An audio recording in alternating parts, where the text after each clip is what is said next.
నిన్న జరిగిన rope platform టాస్క్లో యాక్చువల్లీ బిగ్ బాస్ గౌతమ్ని టార్గెట్ చేశాడు అన్నట్టుగా చాలామంది అనుకున్నాం. అఫ్ కోర్స్ మనం కూడా మాట్లాడుకున్నాం దాని గురించి. కానీ ఇది ఇంకో యాంగిల్లో మనకు ఆలోచిస్తే టార్గెట్ చేశాడా లేకపోతే సమన్యాయం చేయాలనే ఉద్దేశంతో సపోర్ట్ చేశాడా అన్నట్టుగా మనం డిస్కస్ చేసుకుందాం. ఇప్పుడు యాక్చువల్లీ ఏంటంటే నాకేమనిపించిందంటే, ఇప్పుడు రీసెంట్గా ఏదైతే ఈ ఎలిమినేట్ అయిన కంటెస్టెంట్స్ వచ్చి నామినేట్ చేశారు కదా, అదే పనిగా ఎవరిని నామినేట్ చేశారు? నిఖిల్, ప్రేరణ, యష్మి, మొత్తం నలుగురు ఫ్రెండ్స్ని నామినేట్ చేసుకుంటూ వెళ్ళిపోయారు. అందుకే మొత్తం నామినేషన్స్లో కూడా వాళ్ళే వచ్చేసారు. సో ఈ టైంలో ఏం జరిగింది? నో డౌట్ వాళ్ళు డౌట్ లేకుండా క్లియర్ కట్గా గ్రూప్ గేమ్ ఆడుతున్నారు. అదే పనిగా గ్రూప్ అన్నట్టుగా ఏ అవసరం ఉన్నా లేకున్నా ప్రతి విషయంలో కూడా సపోర్ట్ చేసుకుంటున్నారు. అది అందరికీ తెలిసిన ఓపెన్ సీక్రెట్. అందుకే బయట నుంచి వచ్చిన ప్రతి ఒక్కరు కూడా అదే పనిగా నామినేట్ చేసుకుంటూ వచ్చారు. వాళ్ళకి అది బీభత్సమైన ఫీడ్బ్యాక్ లాగా యూజ్ అయినా వాళ్ళది మారతారా లేదా అనేది పక్కన పెడితే, ఫస్ట్ ఆఫ్ ఆల్ వాళ్ళు మారాలి అనే కంటే కూడా మనకు మాత్రమే గ్రూప్ గేమ్ రావడం ఏంట్రా, ఇప్పుడు అవుట్లోళ్ళని కూడా ఇరికిద్దాం, గౌతమ్ ఇరికిద్దాం, టేస్ట్ తేజ ఇరికిద్దాం, రోహిణిని ఇరికిద్దాం, వీళ్ళందరూ కూడా గ్రూప్ గేమ్ ఆడుతున్నట్టుగా ప్రూవ్ చేద్దాం అన్నట్టుగా వాళ్ళు ఆ సోయిలో పడిపోయారు. ఓకే, అది పక్కన పెట్టేస్తే ఫస్ట్ ఇప్పుడు పబ్లిక్లో ఈ విధమైన ఫీలింగ్ ఉంది, పబ్లిక్ కూడా గ్రూప్ గేమ్ అనుకుంటున్నారు కాబట్టి బయట నుంచి వచ్చిన ప్రతి ఒక్కరు కూడా అదే పాయింట్ మీద నామినేట్ చేసుకుంటూ వెళ్ళిపోయారు. సో ఇప్పుడు ఎంత నెగిటివిటీ పబ్లిక్లో ఉన్నా కూడా ఈ స్టేజ్ ఆఫ్ గేమ్లో బిగ్ బాస్ ఏం చేశాడు? ఎలిమినేట్ అదే పనిగా వాళ్ళని ఏమన్నంటే నిఖిల్, ప్రేరణ, యష్మి ఇదే పనిగా నామినేట్ చేసుకుంటూ వెళ్ళిపోతే, అందులోనూ సీత లాంటి వాళ్ళు వచ్చి నిఖిల్ పైన ట్రాప్ అన్నట్టుగా అంత పెద్ద రిమార్క్ వేసేసరికి ఇప్పుడు ఏమైంది? ఒక సెక్షన్ ఆఫ్ పబ్లిక్ నిఖిల్ మీద సింపతి అనేది క్రియేట్ అయింది. నిఖిల్ అనేవాడు సాదా కంటెస్టెంట్ అయితే కాదుగా, మిగతా వాళ్ళగా టైటిల్ రేస్లో ఉన్నోడికి సీజన్ చివరికి వచ్చే టైంలో ఒక సింపతి యాంగిల్లో ఓట్స్ రాలితే మిగతా టైటిల్ రేస్లో ఉన్న మిగతా కంటెస్టెంట్ పరిస్థితి ఏంటి? ఇప్పుడు మిగతా కంటెస్టెంట్ అంటే ఆబ్వియస్లీ గౌతమ్. టైటిల్ రేస్లో గౌతమ్ అండ్ నిఖిల్ మాత్రమే ఉన్నారు. Nabil is completely out of race. మనం ప్రత్యేకంగా ఇంకా చెప్పుకోవాల్సిన అవసరం లేదు. నబిల్ కేవలం టాప్ 3లో మాత్రమే ఉండే అవకాశమే క్లియర్గా తెలిసిపోతుంది. ఓటింగ్ పరంగా చూసుకున్నా కూడా, హౌస్లో తన గేమ్ చూసుకున్నా కూడా, ఎలా చూసుకున్నా కూడా పాసిబిలిటీస్ ఇలాగే ఉన్నాయి. సో ఇప్పుడు వీళ్ళిద్దరు మాత్రమే టైటిల్ రేస్లో ఉన్నప్పుడు, నిఖిల్కి ఇప్పుడు జనాల సింపతి వస్తున్నప్పుడు మరి గౌతమ్ పరిస్థితి ఏంటి? గౌతమే అవ్వాలి ఇలా వస్తూ ఉంటే. సో ఏదో విధంగా పబ్లిక్ అటెన్షన్ అనేది గౌతమ్ మీద కూడా పడాలి. ఈ స్టేజ్ ఆఫ్ గేమ్లో నిఖిల్కి పడినప్పుడు గౌతమ్కి కూడా ఆ సమన్యాయం అనేది మనం చేయాలి కదనే ఉద్దేశంతో బిగ్ బాస్ ఏదైతే నిన్న టాస్క్ జరిగిందో రోప్ అండ్ ప్లాట్ఫామ్ టాస్క్లో, ఆ రోప్ బ్యాలెన్సింగ్ టాస్క్లో యాక్చువల్లీ గౌతమ్ బీభత్సమైన ఐడియా వేశాడు. గౌతమ్ ఎలాగైనా ఈ టాస్క్లో దొరికిపోతాడా, గ్రూప్ గేమ్ ఆడతాడు అనుకున్న అవకాశం ఫుల్గా ఉన్నా కూడా గౌతమ్ చాలా తెలివిగా దాని మీద వాళ్ళ పేర్లు అంటే ఫస్ట్ ఆల్ఫాబెట్ రాసి పెట్టి మరి ఎవరెవరిని ఏ స్టేజ్లో తీయాలన్నది క్లియర్గా రాసి పెట్టాడు.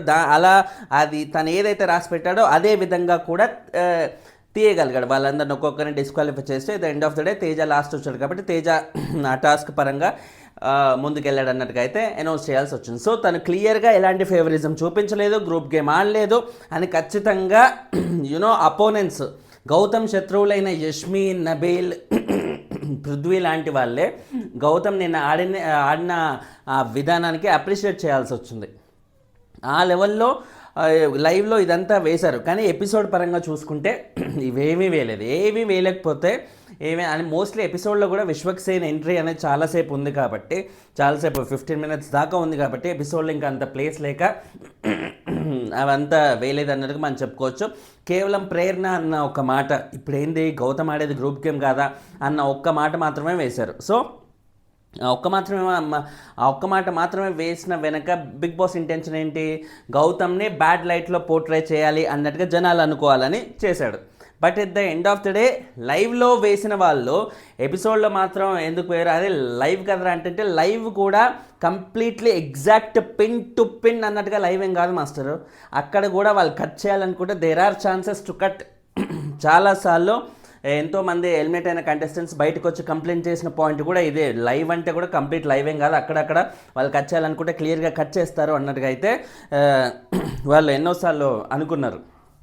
సో ఈ స్టేజ్ ఆఫ్ గేమ్లో నిఖిల్కి ఏదైతే మొన్న ఎలిమినేట్ అయిన కంటెస్టెంట్స్ ద్వారా సింపతి వచ్చిందో ఆ సింపతి ద్వారా నిఖిల్ ఓట్లు వన్ సైడెడ్గా పడిపోయి ఆటోమేటిక్గా విన్నర్ అయిపోతాడో అనేది ఒక సిచ్యువేషన్ వచ్చింది. కాబట్టి అలాంటి సిచ్యువేషన్ రాకూడదు, ఛాన్సెస్ అనేవి ఇద్దరికి ఈక్వల్ ఉండాలనే ఉద్దేశంతో నిఖిల్తో పాటు గౌతమ్కి కూడా ఇప్పుడు ఛాన్స్ రావాలనే ఉద్దేశంతో లైవ్లో ఏదైతే గౌతమ్ వేసిన ఫెంటాస్టిక్ ప్లాన్ని ఎపిసోడ్లో లేపేశారు. ఎపిసోడ్లో లేపేస్తే ఆబ్వియస్లీ జనాలందరూ ఏమనుకుంటారు, బిగ్ బాస్ కావాలని గౌతమ్ని టార్గెట్ చేస్తున్నారా అనుకుంటారు. బిగ్ బాస్ టార్గెట్ చేస్తున్నారు అని జనాలకు అర్థమైతే ఏం చేస్తారు, గౌతమ్కి సపోర్ట్ చేయడం మొదలు పెడతారు, ఓట్లు గుద్ది పడేస్తారు. అఫ్కోర్స్ ఈ వీక్ నామినేషన్స్ లేకున్నా కూడా టైటిల్ రేస్లోకి గౌతమ్ ఇంకా స్ట్రాంగ్గా ఉండే అవకాశం అయితే ఉంది. సోషల్ మీడియాలో మొత్తం ఇప్పుడు అదే తిరుగుతుంది, గౌతమ్కి బిగ్ బాస్ అన్యాయం చేశాడు అని. సో ఈ స్టేజ్ ఆఫ్ గేమ్లో ఇంతమంది పబ్లిక్ ఇలా అనుకుంటున్నారంటే గౌతమ్కి ఏ లెవెల్ సపోర్ట్ పెరిగినట్టు.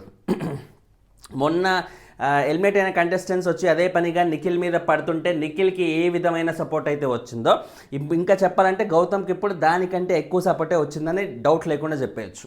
సో ఇప్పుడు సమన్యాయం అయిపోయింది. అటు నిఖిల్కి పబ్లిక్ సింపతి మీద మొన్న తనకి బెనిఫిట్ అయిపోయింది, ఇప్పుడు చూసుకుంటే గౌతమ్ కూడా అదే కైండ్ ఆఫ్ బెనిఫిట్ అయితే వచ్చేసింది.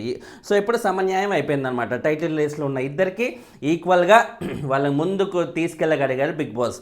సో ఓవరాల్గా బిగ్ బాస్ టార్గెట్ చేశాడు అనే కంటే కూడా ఇద్దరికి ఈక్వల్ ఆపర్చునిటీస్ వచ్చేలాగా, ఇద్దరికి ఈక్వల్గా వన్ సైడ్ అయిపోకుండా ఈక్వల్గా ముందుకెళ్ళేలాగా అయితే బిగ్ బాస్ ప్రయత్నం చేసినట్టుగా అయితే తెలుస్తుంది అన్నమాట. సో ఫైనల్గా చూసుకుంటే ఈ వారం ఎలిమినేషన్కి సంబంధించి అటు ఆల్రెడీ మనం మార్నింగ్ ఓటింగ్ రిజల్ట్స్లో చెప్పుకున్నాం. అటు వీళ్ళు ఏమంటారు, యష్మి అండ్ పృథ్వీ మధ్య క్లియర్ ఆ ఫైట్ అనేది తెలుస్తుంది అన్నమాట. ఎక్కువ శాతం అయితే యష్మి అండ్ పృథ్వీ వీళ్ళిద్దరి మధ్య ప్రేరణకి కొంచెం ఓటింగ్ పెరిగి కొంచెం ఒక్క అడుగు ముందుకేసింది ఈ స్టేజ్ ఆఫ్ గేమ్లో. కాబట్టి ఖచ్చితంగా Prerana is out of danger zone అనే మనం చెప్పుకోవాల్సిన పరిస్థితి అయితే ఉందన్నమాట. సో యష్మి అండ్ పృథ్వీ వీళ్ళిద్దరి మధ్య మేజర్గా ఉంటుంది. ఇవాళే లాస్ట్ డే ఆఫ్ ఓటింగ్, ఇవాళ దాటిపోతే యష్మి అండ్ పృథ్వీ వీళ్ళిద్దరు బాటమ్ 2లో నిల్చుంటారు. బాటమ్ 2లో ఎవరు వెళ్తారు ఏంటి అనేది ఇంకా కంప్లీట్గా ఆడియన్స్ జడ్జ్మెంట్. ఆడియన్సా లేకపోతే బిగ్ బాస్ వాళ్ళు తీసుకునే డెసిషనా? ఎందుకంటే ఇద్దరికిద్దరు ఓటింగ్కి పెద్ద డిఫరెన్స్ అనేది లేదు. పెద్ద డిఫరెన్స్ లేనప్పుడు కంప్లీట్గా బిగ్ బాస్ ఆయన చాయిస్ తీసుకునే అవకాశం ఉంటుంది అన్నమాట ఓటింగ్ దగ్గరలో ఉన్నప్పుడు. సో దగ్గరలో ఉన్నప్పుడు బిగ్ బాస్ చాయిస్ ప్రకారంగా పృథ్వీ వల్ల నిన్ననే బీభత్సమైన ఫుటేజ్ వచ్చింది. గౌతమ్తో రచ్చ లేపిండు. ఏమన్నా అనుకోని గౌతమ్కి అంత ఫాలోయింగ్ ఉంది, ఇంత ఫాలోయింగ్ ఉంది, అయితే ఏంటి, నేను ఎందుకు తగ్గాలి, నా గేమ్ నేను ఆడుతూనే ఉంటా అన్నట్టుగా, డోంట్ కేర్ అన్నట్టుగా ఆడుతూనే ఉన్నాడు. సో ఆ లెవెల్ ఫుటేజ్ వస్తున్నప్పుడు బిగ్ బాస్ ఈ స్టేజ్ ఆఫ్ గేమ్లో పృథ్వీ నుంచి వచ్చి అంత కాంట్రవర్షియల్ ఫుటేజ్ వదులుకుంటాడా, లేదా యష్మి వల్ల ఈ నిఖిల్ మీద ఉండే ఆ బాండింగ్ గురించి డిస్కషన్స్ జరిగేది, ఆ కైండ్ ఆఫ్ ఫుటేజ్ కూడా యష్మి నుంచి బాగా వస్తుంది. అండ్ యష్మి జస్ట్ ఆ బాండింగ్ కైండ్ ఆఫ్ ఫుటేజే కాదు, కాంట్రవర్షియల్ ఇది కూడా అవుతుంది. ఆల్రెడీ ఇవాళ ప్రోమో ఇప్పుడు నేను వీడియో చేసే టైంకి అయితే ఇంకా ప్రోమో రాలేదు. అఫ్కోర్స్ నిన్న ఎపిసోడ్ అయిపోయిన తర్వాత జరిగిన ప్రోమోలో ఏం చూపిస్తారు, పృథ్వీ అండ్ యష్మి మధ్య ఆర్గ్యుమెంట్ జరిగింది, ఇద్దరు ఫ్రెండ్స్ మధ్య. సో గ్రూప్ గేమ్ కాదు అని గ్రూప్ గేమ్ అనుకున్న టైంలో వీళ్ళిద్దరూ గొడవ పెట్టుకోవడం అనేది చాలా ఇంట్రెస్టింగ్గా అనిపించింది. సో డెఫినెట్లీ కొంచెం ఆసక్తి రేకెత్తించే అవకాశం అయితే ఉంది రానున్న రోజులు. ఎందుకంటే గ్రూప్ గేమ్ అనేది ఆడియన్స్ బాగా అనుకుంటున్నారని, గ్రూప్ గేమ్ కాదు అని ప్రూవ్ చేసుకోవడానికి చాలా ట్రై చేస్తున్నారు. సో వీళ్ళిద్దరూ ఉంటే సీజన్ ఇంకా చాలా ఇంట్రెస్టింగ్గా ఉంటుంది. కానీ ఖచ్చితంగా ఈ వారం అయితే ఎలిమినేషన్ అయితే ఉంటుంది. ఎందుకంటే ఎవిక్షన్ పాస్ లేదు, నో ఎలిమినేషన్కి ఛాన్స్ లేదు, క్లియర్గా ఎలిమినేషన్ ఉంటుంది. ఇంకా చెప్పాలంటే డబుల్ ఎలిమినేషన్ ఉండే కూడా ఛాన్స్ ఉంది. లాస్ట్ వీక్ లేదు కాబట్టి elimination. So let's wait and see. And finally Gautam మీద బిగ్ బాస్ ప్లాన్ ఏంటి, ఇప్పుడు నేను చేసిన అనాలిసిస్ మీకు కరెక్ట్ అనిపించిందా లేదా కింద కమెంట్ అయితే చేసి చెప్పండి. ఛానల్ని సబ్స్క్రైబ్ చేసుకోండి. ఇన్స్టాగ్రామ్ కూడా ఫాలో అవుతున్నాను మాస్టర్. ఇక్కడ లేని చిన్న అప్డేట్స్ ఏమైనా ఉంటే అక్కడ పోస్ట్ చేస్తుంటాను. This is funny and channel name లాగే దిస్కి ఈస్కి ఫనీకి గ్యాప్ లేకుండా సెర్చ్ బాక్స్లో సెర్చ్ చేయండి, మీకు అది దొరికేస్తాయి. బాయ్.